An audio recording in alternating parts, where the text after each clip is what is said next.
18 তারিখ রাতে আমি ইস্তাম্বুলে হোটেলে ফিরে ছবি দেখলাম ফেসবুকে ছায়ানটের ভাঙচুরের একটা ছবিতে চোখ আটকায় গেল। ওয়াহিদুল হকের ছবিতে ধারালো কিছুতে আঘাত করিয়া মাটিতে ফেলে দেওয়া হয়েছে। এই মানুষটার স্নেহ প্রশ্রয়ে আমি বড় হয়েছি। সেই কৈশোরে তার হাত ধরে কত শহর ঘুরছি তার ঠিকানা নাই। আমার বাবার বন্ধু সঙ্গীত গুরু ওয়াহিদুল হক, আপনারা বুঝতে পারতেছেন আমি ঢাকায় থাকলে ওই ছবিটা অন্তত বুক দিয়ে আগলাইতাম। ছাত্র ইউনিয়ন সিপিবিআর ওয়াহিদুল হকের লেসপেন্সার হওয়ার কারণে ছায়ানটের এই ঘটনা এক বিচিত্র অনুভূতির সামনে এনে আমাকে ফেলছে। পাকিস্তান আন্দোলন করা বাঙালি মুসলমানদের ছেলেরা যখন পাকিস্তান ভাঙ্গা বাংলাদেশ রাষ্ট্রের জন্ম দিল, সেই সময় বাবা একই সাথে সুখ আর দুঃখের অনুভব করছিল। আমি সেই অনুভূতির মুখোমুখি হয়েছি। ছায়ানট নিয়ে আলোচনাটা সূক্ষ্ম এবং জটিল, আশা করি বিষয়টা একটু মনোযোগ দিয়ে শুনবেন। আমাদের জানা দরকার যে ছায়ানট কেন এই আক্রমণের শিকার হইল, ছায়ানটের বিরুদ্ধে কেন বাংলাদেশের সাধারণ মানুষ বিলা হইল। অনেক প্রশ্নের জবাব পাবেন। আমি নিজে ছায়ানটকে বাংলাদেশে ভারতীয় কালচারাল অ্যাসেট হিসেবে চিহ্নিত করছি, কোনো সন্দেহ নাই। কেন করছি সেটা আমি হয়তো পরিষ্কারভাবে ব্যাখ্যা করিনি, আজকে সেই ব্যাখ্যাটাও আপনারা পাইবেন। আসেন আল্লাহর নামে শুরু করি। ওয়াহিদুল হককে আমি ওয়াহিদ কাকু বলে ডাকতাম। আমার সাথে ওয়াহিদ কাকুর সম্পর্ক ওনার মৃত্যু পর্যন্ত অক্ষুণ্ণ ছিল। টক ঝাল মিষ্টি সেই সম্পর্ককে এখন আমি মিস করি। ওনার মৃত্যুর পরে আমি ফেসবুকে একটা নোট আকারে লেখা লিখছিলাম, ওয়াহিদুল হক তারুণ্যের শুভবোধনের ঋত্বিক। আমি জানি না ওই লেখাটা আমি আর খুঁজে পেলাম না, কারো কাছে যদি থাকে আমার একটু খোঁজ দিয়েন। আমার জীবনে যে বিচিত্র অভিজ্ঞতা হয়েছে, অসংখ্য মানুষের সাথে মিশছি, সেই কারণেই ভাঙ্গু সেকুলারদের কালচারাল আর পলিটিক্যাল স্ফেয়ারের অন্দরবহনের খবর আমি জানি, ক্রিটিক্যালি অ্যানালাইজ করতে পারি। তার কারণ ওই ক্ষুদ্রকাল থেকে আমার এই ওরিয়েন্টেশনের সাথে আমি যুক্ত। এই কারণে আমি জানি ঠিক কোথায় ওদের উইক পয়েন্ট আর কোথায় তাদের শক্তির দিক। তবে আমি যেহেতু গান গাইতে পারতাম না, আমি তো অসুর, মানে সুর নাই আর কি, আমি রবীন্দ্রনাথের লেখা বুঝতে চাইতাম, তার জ্ঞানতাত্ত্বিক উৎস খোঁজার চেষ্টা করতাম। জ্ঞানতত্ত্ব মানে হইতেছে আমি যেটাকে সত্য জ্ঞান বলে মানতেছি সেটা আসতেছে কোন জায়গা থেকে।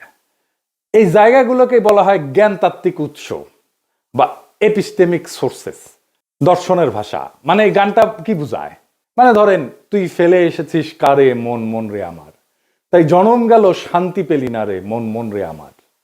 অথবা ধরেন প্রাণ চায় চক্ষু না চায়, মরি একিতর দুস্তর লজ্জা, সুন্দর এসে ফিরে যায় তবে কার লাগে মিথ্যায় শয্যা। মুখে নাহি নিঃস্বরে ভাস, দহে অন্তরে নির্বাক বহ্নি, ওষ থেকে নিষ্ঠুর হাস, তব মর্মে যে ক্রন্দন তন্নি। মাল্য যে দংশিছে হায়, তবে শয্যা যে কণ্টক শয্যা, মিলন সমুদ্র বেলায় চির বিচ্ছেদ জর্জর মজ্জা। আহা কি মধুর! মনে করিছেন এটা প্রেম প্রীতির গান? জিনা জিনা ভাইজান, এটা অন্য জিনিস। আমার একটা বই আছে রবীন্দ্রনাথ অন্য আলোয়, রবীন্দ্রনাথের অনেক গানের অর্থ ওইখানে ব্যাখ্যা করেছি। একদিন দরকার হইলে যদি টাইম পাই তাহলে একটা এপিসোড করে ব্যাখ্যা করতে পারি গান ধরে ধরে এটা কি বুঝায়। তো এই গানের অর্থ আবিষ্কার করতে করতে, তার অন্তর্গত দর্শন খুঁজে বের করতে করতে একসময় আবিষ্কার করলাম রবীন্দ্রনাথ আসলে উপনিষদ। উপনিষদ মানে হিন্দুদের প্রধান ধর্মগ্রন্থ, তার একটা। উপনিষদের কন্টেম্পোরারি বা আধুনিক উপস্থাপনাই হইতেছে রবীন্দ্রনাথ। ওয়াহিদ কাকুর সাথে আলাপগুলা করতেই পারতাম না, আমাকে এই উপনিষদ আর রবীন্দ্রনাথ সংক্রান্ত আলাপগুলা করতেই দিতেন না। একদিন আমি বললাম যে কাকু, ওই যে যদি ঝড়েরও মেঘেরও মতো আমি ধাই চঞ্চল অন্তর, তবে দয়া করো হে ঈশ্বর, এই গানটা তো ঋগ্বেদের। যদে আমি প্রস্ফুরণ নিব ধৃতির নাম আদো আদ্রিবহ, এটার অনুবাদ। ওয়াহিদ কাকু ভীষণ রেগে উঠে বললেন, তুই আর একটা ঋগ্বেদের শ্লোক অনুবাদ করে গান লিখে আন, দেখি কেমনে পারিস। তো বেদ আর উপনিষদের সাথে রবীন্দ্রনাথের লেখার অদ্ভুত সাজুজ্যের কথা বললেই ওয়াহিদ কাকু এইভাবে চেতে যেতেন। আমি বলতাম, বুড়া চেতে কেন? পরে বলছি, ক্ষুদ্রকালে আমি রবীন্দ্রনাথের রাজনীতির গুরু উদ্দেশ্য খুব পরিষ্কারভাবে ধরে ফেলছিলাম। উপনিষদ ঋগ্বেদ পড়তে বাধা নেই, অবশ্যই বাধা নেই, নিশ্চয়ই জ্ঞান অর্জনের জন্য ধর্মগ্রন্থ পড়া উচিত, আলোচনা করা উচিত। আমি সবাইকে উৎসাহ দিই পড়তে সব ধর্মগ্রন্থই, কিন্তু সেটাকে রবীন্দ্রনাথের মুড়ায় পরিবেশনের উদ্দেশ্যটা কি? এইখানে আপনি ছায়ানট প্রতিষ্ঠার উদ্দেশ্য বুঝতে পারবেন। কি সেটা? উদ্দেশ্য হইতেছে এই যে ইন্ডিয়া চায় বাংলাদেশের মুসলমান ধর্মে মুসলমান থাকুক নামে, কিন্তু সে তার ইনার সেলফে, ভিতরে অন্তর্গতভাবে সে ধারণ করবে হিন্দু ওয়ার্ল্ড ভিউ, হিন্দু বিশ্বদৃষ্টি। আপনি দেখেন যারা রবীন্দ্র অনুরাগী তাদের মধ্যে আপনি মুসলমানদের সহজাত সাহস, শক্তিময়তা, অ্যাডভেঞ্চার প্রিয়তা, দুর্দমনীয় একরোখা মনোভাব খুঁজেই পাবেন না। তারা রাষ্ট্রের সার্বভৌমত্ব লুট হয়ে যাইতেছে, সেখানে সিল করে বেড়ায়, ফুল লতা পাতা নিয়ে বসে আছে, মনে মনে ভাবে বাংলাদেশ ভারতের একটা প্রদেশ হয়ে গেলে তো ভালোই। একজন গভীরভাবে প্র্যাকটিসিং মুসলমান একই সাথে গভীরভাবে রবীন্দ্র অনুরাগী আপনি খুঁজে পাবেন কিনা আমার খুব সন্দেহ আছে। খুব রেয়ার হয়তো খুঁজে পেতে পারেন, খুবই রেয়ার। রবীন্দ্রনাথকে বাংলাদেশের এলিটরা গ্রহণ করছে, সাধারণ মানুষ কখনোই গ্রহণ করেনি এই কারণেই। এই জন্যই এলিটরা ভারতমুখী, এই জন্যই এলিটরা ফ্যাসিবাদের খুঁটি। আমাদের ডিজাস্টার হয়েছে আমার সোনার বাংলাকে জাতীয় সঙ্গীত করার সময়।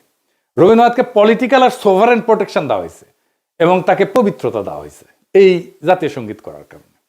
দ্বিতীয় কারণ হইতেছে আমাদের রাজনৈতিক জনগোষ্ঠী হিসেবে এটা ক্রিস্টালাইজ হওয়াটাকে বাধা দেয় রবীন্দ্রনাথ। কিভাবে? রবীন্দ্রনাথ বাংলাদেশের যেটা ডমিনেন্ট মুসলিম কালচার, এটাকে পলিটিক্যাল ক্রিস্টালাইজেশনের পথে বাধা হইয়া দাঁড়ায়। আমি একটা উদাহরণ দিই, খুব বাস্তব উদাহরণ। সারা দুনিয়ায় আপনি ইন্ডিয়ানরা দেখছেন না, যারা বাইরে থাকেন তারা দেখছেন ইন্ডিয়ানদেরকে। তাদের নানা পার্টি আছে, নানা দল আছে, কংগ্রেস আছে, সিপিএম আছে, বিজেপি আছে, এটা সেটা আছে, মেলা দল আছে, কিন্তু রাজনৈতিক মত পার্থক্য আছে। কিন্তু তা সত্ত্বেও ভারতের প্রশ্নে একটা রাষ্ট্র প্রশ্নে প্রবল হিন্দুত্ববাদ চলতেছে ভারতের। তারপরেও দেখেন মোদি ভারতীয় কমিউনিস্টদের সাথে ব্যক্তিগত সময় কাটায়, হাসি ঠাট্টা করে। আমরা পারি না কেন? আমরা কেন বিভক্ত? আমরা কেন রাজনৈতিক মত পার্থক্য সত্ত্বেও রাষ্ট্র স্বার্থে এক হইতে পারি না? আমাদের রাষ্ট্র প্রশ্নে একটা হইতে রবীন্দ্রনাথ বাধা দেয়। রবীন্দ্রনাথ যে ওয়ার্ল্ড ভিউ, সেখানে মুসলমান থাকতে পারে না, থাকা সম্ভব না, রবীন্দ্রনাথের লেখালেখির মধ্যে নাই। তাই রবীন্দ্রনাথ প্রভাবিত আমাদের কল্পিত রাজনৈতিক জনগোষ্ঠীর মধ্যে দাড়ি টুপি পরা সাধারণ মুসলমান জায়গা করে নিতে পারে না। অবচেতনে আমাদের এলিটদের রবীন্দ্রনাথ ভাবতে শেখায় ওরা আমাদের মতো না, ওরা আদার। রবীন্দ্রনাথ ভারতে হিন্দু ধর্মকে ভালোবাসতে শেখায়, রবীন্দ্রনাথ বাংলাদেশে মুসলমানদের আদার করে ঘৃণা করতে শেখায়। আপনি একই সাথে উপনিষদ আর কোরআনের গ্লোবাল ভিউকে এক করতে পারবেন না। আপনি কোএক্সিস্ট করতে পারবেন, সহাবস্থান করাইতে পারবেন, কিন্তু এক করতে পারবেন না, এটা অসম্ভব। কিন্তু ইন্ডিয়ানরা চায় এক করে দিতে, এই প্রগতিশীলরা চায় এক করে দিতে, এই ছায়ানট চায় এক করে দিতে। বাংলাদেশে যে রবীন্দ্রনাথ প্রজেক্ট, এটা সঙ্গোপনে হিন্দু ধর্মের ওয়ার্ল্ড ভিউ ঢুকায় দেওয়ার প্রজেক্ট। বাংলাদেশের মুসলমানদের মধ্যে হিন্দু ওয়ার্ল্ড ভিউ আর হিন্দুদের মধ্যে মুসলমান ওয়ার্ল্ড ভিউ ঢুকাই দিলে সমস্যার সমাধান হবে না তো। হিন্দুকে আধা মুসলমান আর মুসলমানদেরকে আধা হিন্দু বানাইলে সমস্যা মিটবে না, সমস্যা বাড়বে। হিন্দুকে হিন্দুই রাখতে হবে, মুসলমানকে মুসলমানই রাখতে হবে। দুই ধর্ম কোএক্সিস্ট করবে, একসাথে থাকবে। দুই ধর্মের ওয়ার্ল্ড ভিউ বা বিশ্ব দেখার দৃষ্টিভঙ্গি কিভাবে আলাদা আর একটু গভীরে যায় বুঝি, সবার একটু মনে থাকবে। তাইলে একেবারে উদাহরণ দিয়া খেয়াল রাখবেন, আমি ভালো বা খারাপ বলতেছি না, কিন্তু বলতেছি আলাদা, দুইটা আলাদা। ধরেন প্রশ্নটা হইতেছে যে দুনিয়াটা কি আসলে, দুনিয়াটাকে এক না বহু? এডিটর সাহেব এটা উপরে লেখেন, দুনিয়াটা এক না বহু। এখন হিন্দু বিশ্ব দৃষ্টিভঙ্গি এটাতে বলে দুনিয়াটা বহু স্তরের, অনেকগুলো স্তর, এটা চক্রাকারে চলমান, সৃষ্টি স্থিতি প্রলয় বারবার ঘটে। সময় ঘড়ির মতো না, সময় ঘড়ির মতো সরল রেখায় যায় না, বরং চাকার মতো। মানে হিন্দু ধর্মে কিন্তু মৃত্যুর পরে আবার জন্ম আছে, জন্মান্তর আছে, আবার জন্ম নেয়, এটি স্বাভাবিক চক্র। আজ যেটা হইতেছে সেটা আগে ঘটছে, একই জিনিস ভবিষ্যতেও ঘটবে, কারণ চক্রাকারে সময় চলে চক্রাকারে। তার মানে পৃথিবী বহুবার সৃষ্টি হয়েছে, বহুবার ধ্বংস হয়েছে, আবারও ধ্বংস হবে। আচ্ছা, এইবারে ইসলামী ওয়ার্ল্ড ভিউ, এখানে বিশ্ব একবারই সৃষ্টি, কিয়ামত একবারই হবে, সময় সোজা লাইনের মতো, সৃষ্টি, জীবন, বিচার, পরকাল, সিম্পল, সিরাতুল মুস্তাকিম।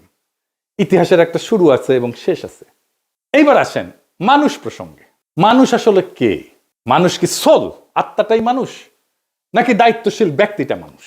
এখানে হিন্দু ওয়ার্ল্ড ভিউ বলে, এদিকে লেখেন, মানুষ মূলত আত্মা, আত্মন বলে সংস্কৃতে। শরীর বদলায়, আত্মা থাকে। আত্মার লক্ষ্য হচ্ছে মুক্তি বা মোক্ষ। আমি এটা মুক্তিযুদ্ধ নিয়ে একটা আলাপটা করছিলাম। এই জগৎ থেকে বাইরে যাওয়ার সহজ উদাহরণ, কারণ এই চক্রের মধ্যে আপনি যখন ঢুকে গেছেন, এটা বাইরে হতে পারলে আপনার মোক্ষ ঘটে না। আপনি একটা পোশাক খুলে আর একটা পোশাক করলেন, পোশাক বদলাইলেন, কিন্তু আপনি বদলাইলেন না তো, তাই না? এই আত্মাই আসলে শরীর বদলায়। আমার মধ্যে যে আত্মা আছে হিন্দু ধর্ম অনুযায়ী, এই আত্মা অনেক দিন থেকে চলে আসতেছে, আমার শরীরে আছে। এখন আমার শরীরটা মরে যাবে, কিন্তু আত্মা বেঁচে থাকবে। এই আত্মার একজন আর একটা শরীরে ঢুকবে, জন্মের নতুন জন্মের মধ্যে দিয়ে, এটাই জন্মান্তর। ওই জন্মে আমি কি হব, সেটা হবে আমি এই জন্মে যত পাপ বা পুণ্য করছি সেটার উপরে ভিত্তি করে আমি বড় লোক হব, গরিব হব, ব্রাহ্মণ হব, শূদ্র হব, যেটা খুশি। এবার ইসলামী ওয়ার্ল্ড ভিউ, মানুষ একক এবং অনন্য ব্যক্তি, এবং এই একটাই জীবনের একমাত্র সুযোগ, এটাই লক্ষ্য। জবাবদিহির মাধ্যমে ন্যায় ভিত্তিক জীবনযাপন করে আমি পরকালে অক্ষয় শান্তি লাভ করতে পারি। এখানে কোনো সেকেন্ড চান্স নাই। আচ্ছা, ভালো কাজ মন্দ কাজ এটা কিভাবে কাজ করে Hindu world view? Hindu world view এটা কর্মফল, মানে আমি যা কাজ করি সেইটার ফল, এটার ভালো মন্দের ফল স্বয়ংক্রিয়, এটা কেউ বিচারক না। কিন্তু দেখেন সেকুলার এবং বামপন্থীরা ওরা কিন্তু একটা কথা বলে, কার্মা ইজ এ বিচ, এই কথা বলে না, মানে কর্মফল, বুঝছেন? ওরা যে আসলে হিন্দু কালচারটাই নেয়, সেটাই হচ্ছে এই কথা। দেখেন অনেকে এটা বলে, আপনি দেখবেন আওয়ামী লীগ টাওয়ামী লীগ বাম টাম এগুলা যারা আছে প্রগতিশীল তারা এটা বলে কার্মা ইজ এ বিচ। তার মানে কর্ম আসলে ফলটা দেয়, কর্মই ফলটা দেয়। আমি যেটা করতেছি এটাই ফল দিবে। ফল পেতে এই জন্মে না হলেও পরের জন্মে আমি ফল পাবো। এমন একটা পাপের জন্ম হবে পরের জন্মে, ওইখানে যে আমি আমার এই আজকের কর্মের ফলটা আমি ওইখানে পাবো, এটা কর্মফল। ইসলামী ওয়ার্ল্ড ভিউটা কি? ভালো মন্দের নৈতিক হিসাব আছে এবং বিচারক খোদা তাআলা, আল্লাহ তাআলা। ইচ্ছা, নিয়ত, প্রেক্ষাপট, এখানে সবকিছু বিবেচনায় আছে, ভালো মন্দের বিবেচনায়। 4 নাম্বার, সমাজে আসলে বৈষম্যকে কিভাবে দেখা হয় হিন্দু ওয়ার্ল্ড ভিউ। হিন্দু ধর্মে তো আপনি জানেন যে জাতিভিত্তিক ভাগ আছে আর কি, মানে ব্রাহ্মণ সবার উপরে, শূদ্র সবার নিচে, আমি বলে ব্রাহ্মণ, এটা মাথায় রেখে। তো যাই হোক, এই যে বর্তমান অবস্থা, এইটা পূর্বজন্মের ফল হিসেবে দেখা হয়। আমি যদি এই জন্মে খারাপ কইরা থাকি আর কি, তাহলে এটা আমার পূর্বজন্মের ফল। আমি যদি এই জন্মে ভালো কইরা থাকি, তাহলে আমি পূর্বজন্মে অনেক পুণ্য করছিলাম, সেই জন্য এই জন্মে ভালো করেছি। সো হিন্দু ওয়ার্ল্ড ভিউয়ে মানুষ উঁচু নিচু জাত হয়ে জন্মায়, জন্ম থেকেই সে উঁচু বংশের অথবা নিচু বংশের। এইবার ইসলামী ওয়ার্ল্ড ভিউয়ে কি বলে? মানুষ জন্মগতভাবে সমান, সমান মর্যাদার। এইখানে যে ধনী গরিব বা মানুষের কষ্ট আছে, এটা একটা পরীক্ষা, ইহ জগতে পরীক্ষা। এবং ইসলাম ধর্মে অন্যায় দেখলে নীরব থাকাটা পাপ, গুনাহ। 5 নাম্বার, মানুষের আসলে ডেস্টিনি কি, শেষ লক্ষ্য কি? হিন্দু ওয়ার্ল্ড ভিউ কি বলে? মানুষের শেষ লক্ষ্য হচ্ছে এই জগতের বন্ধন ছিন্ন করা। মানে এই যে চক্রাকারে যে চক্রের মধ্যে পড়ে গেছি না, ওই যে বলে না চক্করের মধ্যে পড়ে গেছি, এইটাই হইতেছে হিন্দু ওয়ার্ল্ড ভিউ। চক্করের মধ্যে পড়ে গেছে, এখান থেকে চক্কর সেটা বাইরে হয়ে গেলে এটাই হচ্ছে মোক্ষ, মুক্তি। এই সংসার মায়া, চূড়ান্ত শান্তি হচ্ছে বিশ্ব থেকে মুক্তি। আমি আর জন্মাবো না এসে আর একবার। আপনি আতুর ঘরের কথা শুনছেন না? আগে ছিল কিন্তু এখন নাই। আতুর ঘরে যখন হিন্দু রমণী সন্তান সম্ভব হয়, তখন একটা ঘরের এক কোনায় একটা জায়গায় আলাদা একটা ঘর বানানো হয়, ওইখানে সন্তান জন্ম দেয়। কেন? কারণ এই জন্মটাই তো পাপ একটা, জন্মই আমার আজন্ম পাপ, একটা কথা আছে দাউদ হায়দারের, এটা বই ছিল না, জন্মটাই আমার আজন্ম পাপ। এটা হিন্দু ওয়ার্ল্ড ভিউ। তাই জন্মটা যেহেতু পাপ এবং জন্মটা যেহেতু অপবিত্র, সেজন্য তাকে দূরে রেখে জন্মটা দিতে হয়। বুঝেছ? আচ্ছা, আর ইসলামী ওয়ার্ল্ড ভিউ কি? জগৎ মায়া না, এই দুনিয়াটা রিয়াল, এই দুনিয়াতে ন্যায় প্রতিষ্ঠা করাটাই কাজ। সমাজ, রাজনীতি, অর্থনীতি সব গুরুত্বপূর্ণ, এই দুনিয়া ইহজগৎ খুব গুরুত্বপূর্ণ। পরকালটাকে এই জীবনে ইহজগতে যা করছি সেইটার আমি ফয়সালা পাবো, বিচার হবে। তারপরে তার সেই অনুযায়ী আমি হয় বেহেশতে যাব অথবা দোজখে পড়ব। এই বিশ্ব একটা নৈতিক পরীক্ষা। মানুষ আল্লাহ তাআলার এক দায়িত্বশীল সৃষ্টি, যাকে পাঠানো হয়েছে দুনিয়াতে তার খলিফা কইরা। এটা একটা স্পিরিচুয়াল জার্নি, এটা কমপ্লিট করার জন্য। কমপ্লিট হয় হাসরের ময়দানে, বিচারের সামনে যায়। কারণ প্রশ্ন হইতে পারে, তাহলে কি হিন্দু মুসলমান একসাথে একটা রাষ্ট্র বা সমাজে থাকতে পারবে না? হিন্দু মুসলমান দুই ধর্মের মানুষ কিভাবে তাদের স্বাতন্ত্র্য বজায় রেখে একসাথে শান্তিতে থাকতে পারবে? সেটার রাজনৈতিক সমাধান বের করতে হয় তো রাষ্ট্রকে। এর চাইতে বড় কাজ তো ভারতীয় উপমহাদেশে আর নাই। কিন্তু আগে সিদ্ধান্ত নিতে হবে, আমরা শান্তিতে থাকতে চাই। সিদ্ধান্ত নিলে পথ বের হবে, পথ আছে। চালাকি কোনো সমাধান না, সমাধান চালাকি করে বের করা যাবে না। হিন্দুকে আধা মুসলমান বা মুসলমানকে আধা হিন্দু বানায় না, এটা হবে না। এইটা করতে থাকলে একটা অনিবার্য রক্তাক্ত সংঘাতের দিকে আমরা যেতে থাকবো, সমস্যার সমাধান করবে না, আর কঠিন জটিল সংকটের দিকে জাতিকে নিয়ে যাবে। শুধু জাতিকে না, ভারতীয় উপমহাদেশকে নিয়ে যাবে।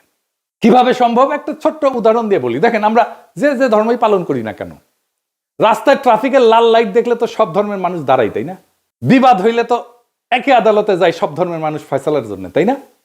আমরা তো ভোট দিতে হইলে, নেতা নির্বাচন করতে হলে একই ভোট সেন্টারে যাই ভোট দিতে সব ধর্মের মানুষ, তাই না? এটাই নাগরিক হিসেবে একসাথে থাকা। নাগরিকত্বই আমাদেরকে একসাথে বাঁধবে। স্পিরিচুয়াল জার্নি না, আমার ওয়ার্ল্ড ভিউ না, আমার নাগরিকত্ব। আমি যেই যেই জায়গায় আমরা নাগরিক হিসেবে আমি শেয়ার করি, সেই জায়গাটা আমাকে বাঁধবে। যাই হোক, আগের আলাপে ফিরে আসি।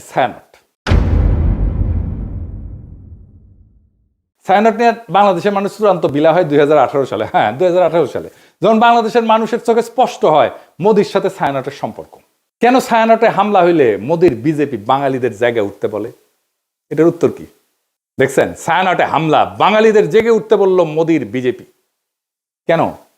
কারণটা হইতেছে 2018 সালে ভারত সরকারের পুরস্কার পায় ছায়ানট। স্বয়ং মোদি অভিনন্দন জানায়। শুধু অভিনন্দন না, ছায়ানটের এই ভারত রাষ্ট্রের পুরস্কার, যার জুরি বোর্ডের চিফ ছিল স্বয়ং মোদি, সেই পুরস্কার নেওয়া ছিল একটা গুরুতর নৈতিক এবং রাজনৈতিক ভুল। এটা কোনো ভারত বিরোধী আবেগ না, এটা রাষ্ট্রীয় সহিংসতা, জনগণের স্মৃতি এবং সাংস্কৃতিক প্রতিষ্ঠানের নৈতিক সীমা, এই তিনটার সংঘাত। কিভাবে? রাষ্ট্রীয় পুরস্কার কিন্তু কখনো নিরপেক্ষ না। রাষ্ট্রীয় পুরস্কার মানে এই প্রতিষ্ঠান আমাদের রাষ্ট্রের নৈতিক এবং সাংস্কৃতিক বয়ানের অংশ। এটা কোনো ব্যক্তিগত শিল্পীর সম্মান না, এটা রাষ্ট্রীয় বৈধতার অংশীদারিত্ব। পৃথিবীর বহু মানুষের কাছে মোদি গুজরাটের কসাই নামে পরিচিত। এটা রাজনৈতিক গালি না, এটা একটা নৈতিক অভিযোগের একটা প্রতীকী নাম। বাংলাদেশে মোদি অসম্ভব ঘৃণার পাত্র। বাংলাদেশে মোদি বিরোধিতা কোনো বিমূর্ত বিষয় না, বাস্তব ঘটনা। 2021 সালে মোদি বাংলাদেশে সফরের বিরুদ্ধে ব্যাপক গণপ্রতিরোধ হয়, পুলিশের গুলিতে সংঘর্ষে বহু মানুষ মারা যায়, শহীদ হয়। সাধারণ মানুষ এটা প্রতিরোধ করছে। কেউ এটা অস্বীকার করলে সে ইতিহাস অস্বীকার করতেছে। এখন প্রশ্ন হইতেছে, যে ব্যক্তির আগমনের বিরুদ্ধে বাংলাদেশের মানুষ জীবন দেয়, তার নেতৃত্বাধীন জুরি বোর্ডের মনোনয়নের পুরস্কার নেয় একটা রাষ্ট্রের কাছ থেকে, ছায়ানট এটা কিভাবে সংস্কৃতি বলে চালায়?